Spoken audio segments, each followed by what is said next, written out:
This is the fourth video in our 5-part series about filling in the gaps. So to recap, I sort of think of this as a river, and these are different types of classes, like 1, 2, 3.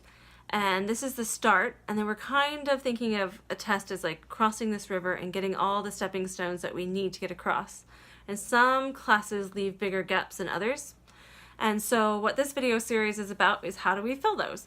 And a lot of this is very specific to classes, but I'm trying to give you 5 points of very general advice that works for most classes. So number 4 is build in time.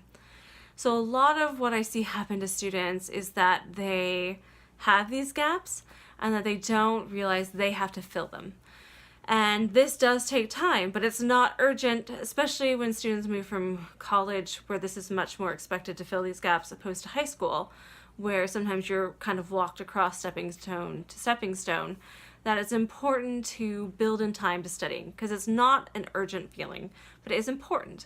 And the best way for that to happen is to build and schedule in time, not just say, oh, I should do it, but when are you going to do it and how are you going to do it? So that's sort of what this step is, because when you're able to build in time, you can fill the little gaps before you move to the next large stepping stone that your teacher is offering you.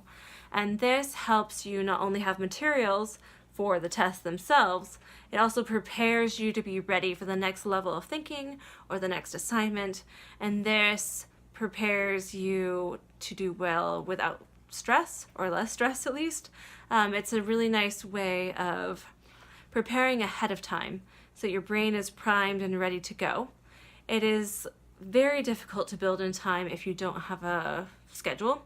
So I suggest that students have a very clear schedule of when they're going to look at these gaps in each class and at least touch the material that they're given and make it their own. And it's a very nice way of knowing how to bridge these kind of stepping stone gaps before they become a problem. If you have any questions, email Jessica at DIYhomework.com.